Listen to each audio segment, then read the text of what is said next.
ಕಾಲದಲ್ಲಿ ಋತುಮತಿ ಆದಮೇಲೆ ಒಂದು 2-3 ವರ್ಷ ಆಮೇಲೆ ವರ ನೋಡಿ ಮದುವೆ ಮಾಡೋರು. ನಮ್ಮ ತಂದೆ, ನಮ್ಮ ತಾಯಿ ಹೆಸರು ಅಮ್ಮಯ್ಯ, ನಮ್ಮ ಅಪ್ಪನ ಹೆಸರು ಕೃಷ್ಣಪ್ಪ. ನಮ್ಮ ತಾಯಿನ ಕರೆದು ನಮ್ಮಪ್ಪ ಹೇಳ್ತಾರೆ, ಅಮ್ಮಯ್ಯ ನನ್ನ ಮಗಳನ್ನ ಮದುವೆ ಮಾಡೋದಿಲ್ಲ, ನಾನು ಓದಿಸ್ತೀನಿ. ನನಗೆ ತುಂಬ ವರ್ಗಗಳು ಬರ್ತಾ ಇರ್ತವೆ. ಆದ್ರೂ ನಮ್ಮಪ್ಪ ಮಾತ್ರ ಎಷ್ಟೋ ಜನ ಶ್ರೀಮಂತರು ಏನ್ ಮಾಡೋದಿಲ್ಲ, ಕೃಷ್ಣ ನಿನ್ ಮಗಳನ್ನ ಕೊಟ್ರೆ ನೋಡ್ರ ರಾಣಿ ಹೆಂಗಿರ್ತಾಳೆ, ಒಂದ್ ಸಣ್ಣ ತಪ್ಪಲಲ್ಲಿ ಅಕ್ಕಿ ಬೇಯಿಸಿ ಅನ್ನ ಮಾಡ್ಬೇಕು ನೋಡು, ಒಂದ್ ಸಣ್ಣ ತಪ್ಪಲಲ್ಲಿ ಮುದ್ದೆ ತೊಳಸ್ಬೇಕು ನೋಡು, ಅಷ್ಟೇ. 100 ಎಕರೆ ಜಮೀನ್ ಐತೆ, ಬೇಕಾದಂಗ ಒಡವೆ ಬಂಗಾರ ಎಲ್ಲ ಐತೆ, ನಿನ್ ಏನ್ ಓದಿಸಿ ಏನ್ ಮಾಡ್ತೀಯ ಅಂತ ಹೇಳೋರು. ನಮ್ಮಪ್ಪ ಮಾತ್ರ ಅವ್ರಿಗೆ ಎಷ್ಟು ಆಸ್ತಿ ಇದ್ರೇನು ನನ್ನ ಮಗಳ ಹೆಸರಿಗೆ ಬರ್ಕೊಡ್ತಾರ? ಗಂಡನ ಹೆಸರಲ್ಲಿ ಆಸ್ತಿ ಇರ್ತೈತೆ, ನಾವು ಕೂಲಿ ಮಾಡ್ತೀವಿ ಜಮೀನ್ಗೆ ಹೋಗಿ, ನಮ್ಮ ಹೆಸರಿಗೆ ಬರ್ಕೊಡ್ತಾರ? ಬರ್ಕೊಡ್ತಾರೆ ನಮ್ಮ ಬರ್ಕೊಡಲ್ಲ. ಬಟ್ ನಮ್ಮಪ್ಪ ಹೇಳಿದ್ರೆ ಗೊತ್ತಾ, ಇಲ್ಲ ನನ್ನ ಮಗಳನ್ನ ನಾನು ಓದಿಸ್ತೇನೆ, ನನ್ನ ಮಗಳು ಯಾರ ಹತ್ರನೂ ಕೈ ಚಾಚಿ ದುಡ್ಡು ಬೇಡಬಾರ್ದು, ಅವಳು ಕಾಲ ಮೇಲೆ ಅವಳು ನಿಂತ್ಕೋಬೇಕು. ನನ್ನನ್ನು ಓದಿಸಿದ್ರು. ನಮ್ಮೂರಲ್ಲಿ ನಾನೇ ಮೊದಲನೇ ವಿದ್ಯಾವಂತೆ, ಮೊದಲನೇ ಡಾಕ್ಟರ್ ಆದೆ.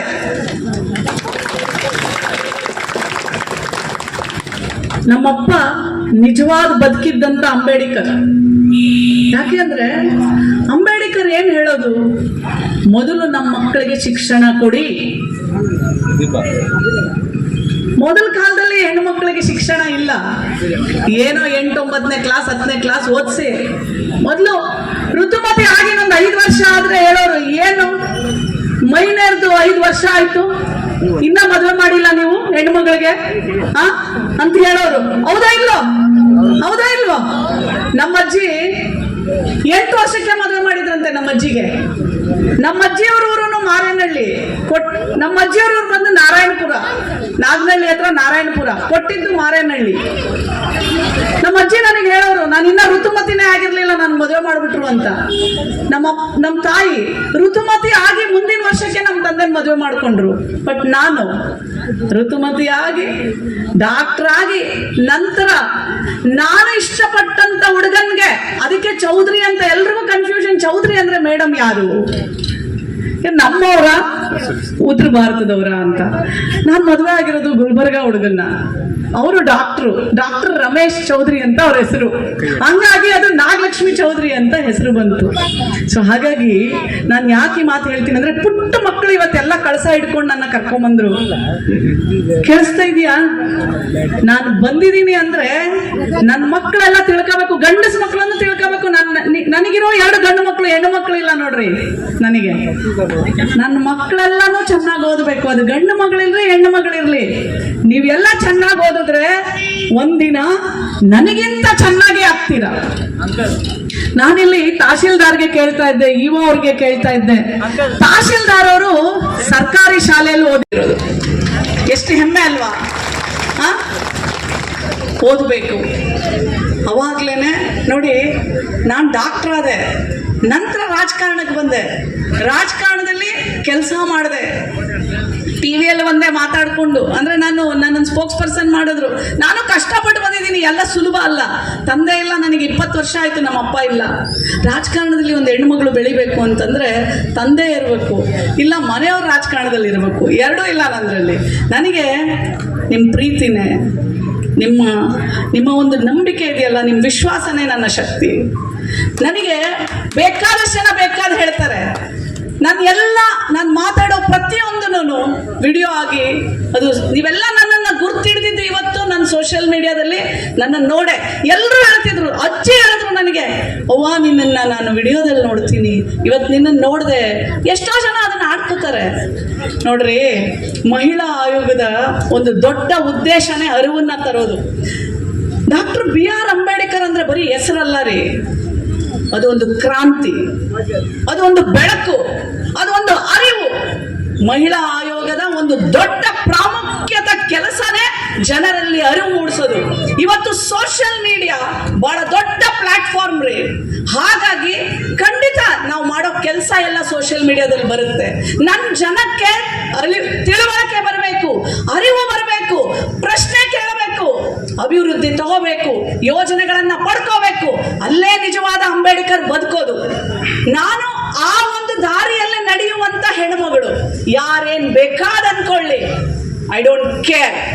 ನಾನು ಸತ್ಯದ ದಾರಿಯಲ್ಲಿ ನಡೆಯೋಳು ಅಷ್ಟೇ. ನಾವು ನನಗೆ ಗೊತ್ತಿರಲಿಲ್ಲ ಮಹಿಳಾ ಆಯೋಗ ಅಂತ ಒಂದು ಆಯೋಗ ಇದೆ ಅಂತ. ಹೌದು, ಇವತ್ತು ಸೋಷಿಯಲ್ ಮೀಡಿಯಾನ ಆಯೋಗ ಬಹಳ ಪವರ್ಫುಲ್ ಆಗಿ ಯೂಸ್ ಮಾಡ್ತಾ ಇದೆ. ಎಷ್ಟೋ ಜನ ಮಹಿಳೆಯರು ನನ್ನ ಬಂದು ಹೇಳ್ತಾರೆ, ಮೇಡಮ್ ನಾನು ನಿಮ್ಮ ಹತ್ರ ಬರೋದೇ ಇಲ್ಲ, ನನ್ನ ಮನೆಯವ್ರಿಗೆ ಹೇಳ್ತೀನಿ, ಕುಡಿದು ಬಂದು ಹೊಡಿತಾ ಇರ್ತಾನೆ, ಆಯೋಗದ ಅಧ್ಯಕ್ಷೆಗೆ ಕಂಪ್ಲೇಂಟ್ ಕೊಡ್ತೀನಿ ಅಂದ್ರೆ ಮಾರನೇ ದಿನದಿಂದಾನೇ ಹೊಡೆಯೋದು ನಿಲ್ಲಿಸ್ತಾನೆ ಅಂತ ಹೇಳಿದಾಗ ನನ್ಗೆ ಎಷ್ಟು ಖುಷಿ ಆಗುತ್ತೆ ಗೊತ್ತಾ. ಎಷ್ಟೋ ಜನ ನಾನು ಹೇಳೋಕ್ಕಾಗೋದಿಲ್ಲ. ಇವತ್ತು ನಾನು ಮನೆಯಿಂದ ಆಚೆ ಬರ್ಬೇಕಾದ್ರೆ ಒಂದು ಹೆಣ್ಮಗಳು ಬಂದಿದ್ಲು, ಮದುವೆ ಆಗಿ ಬರೀ 6 ತಿಂಗಳು ಆಗಿದೆ. ಸಂಶಯ ಪಡೋದು, ರಾತ್ರಿ ಎಲ್ಲ ಅವಳನ್ನ ಕಚ್ಚೋದು, ಮೈಯೆಲ್ಲ ಕಚ್ಚೋದು. ಹೌದ್ರಿ, ನಾನು ಹೇಳ್ತೀನಿ, ನನ್ನ ಮಹಿಳೆಯರು ಹಿಂಸೆಗೆ ಒಳಗಾಗಬಾರ್ದು. ಹಿಂಸೆ ಆದಾಗ ಮೊದಲು ನೀವು ನಿಮ್ಮ ತಂದೆ ತಾಯಿಗೆ ಹೇಳಬೇಕು. ತಂದೆ ತಾಯಿ ನಿಮ್ಮ ಜೊತೆಯಲ್ಲಿ ನಿಂತ್ಕೊಳ್ತಾರೆ. ನಿಂತ್ಕೊಳ್ಳದೆ ಹೋದ್ರು ನಂತರ ಬರೋದು ಪೊಲೀಸ್ ಸ್ಟೇಷನ್, ನಂತರ ಮಹಿಳಾ ಮತ್ತು ಮಕ್ಕಳ ಕಲ್ಯಾಣ ಇಲಾಖೆಯ ಪೂರ್ತಿ ಒಂದು ಕಾವಲು ಸಮಿತಿ ಅಂತಾನೆ ಇರುತ್ತೆ. ಎಷ್ಟೇ ಹೊಡಿಲಿ ಹೆಣ್ಮಗಳಿಗೆ, ಕಡೆಗೆ ನನಗೆ ಏನ್ ಹೇಳ್ತಾಳೆ ಗೊತ್ತಾ, ಬಿಟ್ಬಿಡ್ತೀಯನ ಗಂಡನ್ನ ಅಂತಂದ್ರೆ ಅವಳು ಹೇಳೋದು ಒಂದು ಮಾತು, ಮೇಡಮ್ ನಾನು ಬಿಡೋದಿಲ್ಲ, ಅವನ್ನ ಕರೆದು ಬುದ್ಧಿ ಹೇಳಿ ಮೇಡಮ್, ನಾನು ಅವನ ಜೊತೆನೇ ಬದುಕಬೇಕು ಮೇಡಮ್ ಅಂತ ಹೇಳ್ತಾಳೆ. ಆ ಒಂದು ಸಾಂತ್ವನ ಹೇಳೋದಿಕ್ಕೇನೆ ಮಹಿಳಾ ಮತ್ತು ಮಕ್ಕಳ ಕಲ್ಯಾಣ ಇಲಾಖೆಯಲ್ಲಿ ಒಂದು ಕಾವಲು ಸಮಿತಿ ಅಂತಿದೆ. ಇವಾಗ ನಮ್ಮ ಇಲ್ಲಿ ಯಾರು ಕಾವಲು ಸಮಿತಿ ಇರೋದು? ನಮ್ಮ ಮಹಿಳಾ ಮತ್ತು ಮಕ್ಕಳ ಕಲ್ಯಾಣ ಇಲಾಖೆ ಅಧಿಕಾರಿ ಯಾರಿದ್ದೀರಾ? ಬನ್ನಿ, ನೀವು ಬನ್ನಿ, ನಿಂತ್ಕೋಬೇಕು, ನಮ್ಮ ಜನಕ್ಕೆ ಪರಿಚಯ ಆಗಬೇಕು. ನಾನು ಬಂದಿದ್ದ ಉದ್ದೇಶನೇ ಅದಕ್ಕೆ. ನೀವು ನನ್ನ ಕರ್ಕೊಂಬಂದ್ರಿ, ಇಷ್ಟು ದೊಡ್ಡ ವೇದಿಕೆ ಮಾಡಿದ್ರಿ, ಇದು ಮುಖ್ಯ ಅಲ್ಲ. ನಾನು ಬಂದು ಹೋದ ನಂತರ ನಮ್ಮ ಅಧಿಕಾರಿ ಯಾರು, ಅವ್ರ ನಂಬರ್ ಏನು, ನಮಗ್ ಸಮಸ್ಯೆ ಆದ್ರೆ ನಾನು ಯಾರಿಗೆ ಫೋನ್ ಮಾಡಬೇಕು, ಯಾರನ್ನೋಗಿ ಕೇಳಬೇಕು. ಇದು ನಿಜವಾದ ಅಂಬೇಡ್ಕರ್ ಆಚರಣೆ. ಹೌದಾ ಇಲ್ವಾ? ಹೌದು ಮೇಡಮ್. ಹಾ, ನಿನ್ನ ಹೆಸರು, ನಿನ್ನ ನಂಬರ್ ಹೇಳಪ್ಪ. ವಿದ್ಯಾ ವಸ್ತ್ರ CDPO 9844. ನೀವೆಲ್ಲ ಮೊಬೈಲ್ ಇಟ್ಕೊಂಡಿದ್ದೀರಲ್ಲ, ಓಪನ್ ಮಾಡ್ರಿ. ನೋಡಿ, ಸರ್ಕಾರ ನೋಡಿ, ನಮ್ಮ ಹೆಣ್ಮಕ್ಳು ಇಲ್ಲ ಅಂತಾರೆ. ಇಲ್ದಿದ್ರೆ ಬರ್ಕೊಳ್ರಿ. ಗಂಡು ಮಕ್ಳ್ರಿ, ಅಣ್ಣ ತಮ್ದಿರ ಎಲ್ಲ ಬರ್ಕೊಂಡು ನಿಮ್ ಕೊಡ್ತಿರೋ ಇಲ್ಲೋ, ಮತ್ತೆ ಕಂಪ್ಲೇಂಟ್ ಅವ್ರ ಹತ್ರನೇ ಹೋಗ್ಬೇಕಲ್ಲ.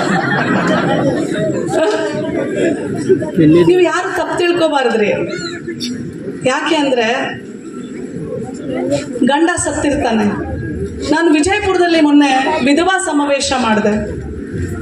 ವಿಧವೆಯರನ್ನ, ಆ ಊರಿನ ವಿಧವೆಯರನ್ನ ಕರೆದು ಸಭೆ ಮಾಡಿದೆ. ಅಪ್ಪ ಅಮ್ಮ ಇಟ್ಕೊಳ್ಳೋದಿಲ್ಲ, ಗಂಡನ ಮನೆಯವ್ರಿಗೆ ಮಗ ಸತ್ತ ಮೇಲೆ ಮಗಳು ಬೇಡ, ಎಲ್ಲಿ ಹೋಗ್ಬೇಕು? ಮತ್ತೆ ಯಾರು ಕಾಪಾಡಬೇಕು? ಅವ್ರನ್ನ ಸರ್ಕಾರನೇ ಕಾಪಾಡಬೇಕು. ಸರ್ಕಾರನೇ ತಂದೆ ತಾಯಿ, ಪೊಲೀಸೇ ತಂದೆ ತಾಯಿ ಅಲ್ವಾ? ಸರ್ಕಾರದ ಕೆಲಸ ದೇವರ ಕೆಲಸ. ದೇವರು ಯಾರು? ಜನರು. ಸರ್ಕಾರದ ಕೆಲಸ ಜೋರಾಗಿ ಹೇಳ್ರಪ್ಪ. ಎಲ್ಲ ಎನರ್ಜಿ ಹೋಯ್ತಾ? ಅಂಬೇಡ್ಕರ್ ಮಕ್ಕಳು ಹಿಂಗೇನಾ ಮಾತಾಡೋದು? ಸರ್ಕಾರದ ಕೆಲಸ, ದೇವರು ಅಂದ್ರೆ ಯಾರು? ಜನರು. ನೋಡಿ, ನನಗೆ ಬಹಳ ಖುಷಿಯಾಗಿದೆ ಏನಂತಂದ್ರೆ, ಇವತ್ತು ಮೊದಲನೇ ಸಭೆ. ನಾನು ಯಾರನ್ನು, ಯಾವ ಅಧಿಕಾರಿನೂ ಅವ್ರು ಯಾಕೆ ಬಂದಿಲ್ಲ, ಇವ್ರು ಯಾಕೆ ಬಂದಿಲ್ಲ ಅಂತ ಕೇಳಲೇ ಇಲ್ಲ. ಎಲ್ಲ ಅಧಿಕಾರಿಗಳು ಇವತ್ತು ನನ್ನ ಜೊತೆಯಲ್ಲಿದ್ದಾರೆ. ಏನಕ್ಕೆ ಅಂದ್ರೆ, ಅವ್ರಿಗೆಲ್ಲರಿಗೂ ನಿಮ್ಮನ್ನ ತಿಳ್ಕೋಬೇಕು, ನಿಮ್ಮ ಸೇವೆ ಮಾಡಬೇಕು, ನಿಮಗೆ ಅರಿವನ್ನ ಕೊಡಬೇಕು, ನಿಮಗೆ ಸರ್ಕಾರದ ಯೋಜನೆಗಳನ್ನ ಮುಟ್ಟಿಸ್ಬೇಕು ಅಂತ ಹೇಳಿ ಅವರೆಲ್ಲ ಇವತ್ತು ಬಂದಿದ್ದಾರೆ. ಹೌದಾ? ನನ್ನ ಹೆಣ್ಮಕ್ಳಿಗೆ ಮುಖ್ಯವಾದಂತ ನಂಬರ್ ಬೇಕಾಗಿರೋದು ನಮ್ಮ ಮಹಿಳಾ ಮತ್ತು ಮಕ್ಕಳ ಕಲ್ಯಾಣ ಇಲಾಖೆಯ ಅಧಿಕಾರಿ ಹೆಸರು, ಅವ್ರ ನಂಬರು. ಯಾಕೆ ಅಂದ್ರೆ, ನಿಮ್ಗೇನೇ ಒಂದು ಗಂಡ ಸತ್ತೋಗ್ಬಿಟ್ಟ, ಗಂಡ ಸತ್ತೋದ್ರೆ 6 ತಿಂಗಳೊಳಗಡೆ ನೀವು ಒಂದು ಅರ್ಜಿ ಹಾಕಿದ್ರೆ ಮೊದಲಿಗೆ ಫಸ್ಟ್ 20,000 ಬಿಡುಗಡೆ ಮಾಡ್ತಾರೆ. ಎಷ್ಟು ಜನ ಗೊತ್ತಿದು? ಯಾಕೆ ಮಾಡ್ತಾರೆ ಗೊತ್ತಾ? ಇದು ಬಡವ್ರಿಗೋಸ್ಕರ ಮಾಡ್ತಾರೆ. ಆ ತಾಯಿಗೆ ಆ ಸಮಯದಲ್ಲಿ ಅವಳ ಹತ್ರ ದುಡ್ಡಿರಲ್ಲ, ಗಂಡ ಸತ್ತು ಬಿಡ್ತಾನೆ. ಅಪ್ಪ ಅಮ್ಮ ಕೊಡ್ತಾರೋ ಇಲ್ವೋ, ಗಂಡನ ಮನೆಯವ್ರು ನೋಡ್ಕೋತಾರೋ ಇಲ್ವೋ, ಆ ತಾಯಿಗೆ ಸರ್ಕಾರ ನಾನೇ ತಾಯಿ ಅಂತ ಹೇಳಿ ನಿಂತ್ಕೊಂಡು ಆ 20,000 ಕೊಡುತ್ತೆ. ತಾಯಿ ನೀನ್ ಇದು ನಿನ್ ಖರ್ಚಿಗೆ ಉಪಯೋಗ ಮಾಡ್ಕೋ ಅಂತ ಹೇಳಿ. ಎಷ್ಟು ಜನ ಗೊತ್ತು ಇದ್ರ ಬಗ್ಗೆ? ಗೊತ್ತಿಲ್ಲ. ಅಂದ್ರೆ ನಾವ್ ಇನ್ನು ಅಜ್ಞಾನದಲ್ಲೇ ಇದೀವಿ ಅಂತ ಅರ್ಥ. ಅಜ್ಞಾನ ಅಂದ್ರೆ ಅಲ್ಲಿ ಅಂಬೇಡ್ಕರ್ ಇಲ್ಲ. ಎಷ್ಟು ಜನ ಇಲ್ಲಿ ಅಂಬೇಡ್ಕರ್ ಮಕ್ಕಳು ಕೈ ಎತ್ತಿ? ನಾನಂತೂ ಅಂಬೇಡ್ಕರ್ ಮಗಳು. ಅಂಬೇಡ್ಕರ್ ಮಕ್ಕಳಲ್ಲಿ ಅರಿವು ಬರಬೇಕು. ಅಂಬೇಡ್ಕರ್ಗೆ ಜಾತಿ ಇಲ್ಲ, ಅಂಬೇಡ್ಕರ್ಗೆ ಜಾತಿ ಇಲ್ಲ. ಅಂಬೇಡ್ಕರ್ ಇಂದನೇ ಸಂವಿಧಾನ, ಸಂವಿಧಾನದಿಂದನೇ ದೇಶ, ದೇಶ ಅಂದ್ರೆ ಸಂವಿಧಾನ, ಸಂವಿಧಾನ ಅಂದ್ರೆ ದೇಶ. ನಾವೆಲ್ಲ ಅಂಬೇಡ್ಕರ್ ಮಕ್ಕಳೇ. ಆದ್ರೆ ನಾವು ಈ ಆಚರಣೆ ಮಾಡ್ತೀವಲ್ಲ, ಆ ಆಚರಣೆಯ ಉದ್ದೇಶ ಏನು? ಈಗ ನಾನು ಮೊದಲು ನಿಮಗೆ ಏನ್ ಹೇಳಿದೆ? ವಿಧವೆ ಆಗಿದ ತಕ್ಷಣ ಮೊದಲು ಅರ್ಜಿ ಹಾಕಬೇಕು. ತಾಲೂಕ್ ಕಚೇರಿಗೆ ಬರ್ಬೇಕಲ್ಲ ತಹಶೀಲ್ದಾರ್ ಅವರು ಹಾಕ್ಲಿಕ್ಕೆ. ತಾಲೂಕ್ ಕಚೇರಿ ಎಲ್ಲೈತಿದು? ನಾಡ ಕಚೇರಿ. ನಾಡ ಕಚೇರಿಗೆ ಹೋಗ್ಬೇಕು. ನೋಡ್ರಿ, ಎಷ್ಟೊಂದ್ ಜನ ಹೆಣ್ಮಕ್ಳು ಹೇಳ್ತಾರೆ, ಮೇಡಮ್ ನಮ್ಗೆ ಓದಕ್ಕೆ ಬರಲ್ಲ, ಓದಕ್ಕೆ ಬರ್ಬೇಕಾಗಿಲ್ಲ. ತಾಯಿ ನಿಮ್ ನಂಬರ್ ನಿಮ್ಮ ಹೆಸರು ಹೇಳ್ಬಿಟ್ಟು ಹೋಗ್ಬೇಕು. ಕಾವಲು ಸಮಿತಿ ಎಲ್ಲ ತಂದೆಂದಿರಿದ್ದೀರಾ, ತಾಯಂದಿರಿದ್ದೀರಾ, ನಿಮ್ ಮಕ್ಕಳನ್ನ ಹೆಣ್ಮಕ್ಳನ್ನ ಕೊಟ್ಟಿರ್ತೀರಾ, ಕಾಟ ಕೊಡ್ತಾ ಇರ್ತಾರೆ. ಕಳಸ ಹೊತ್ಕೊಂಡು ಹೋಗ್ತಿದ್ಯಲ್ಲ ತಾಯಿ, ಅವ ಕುತ್ಕೊಳುವ.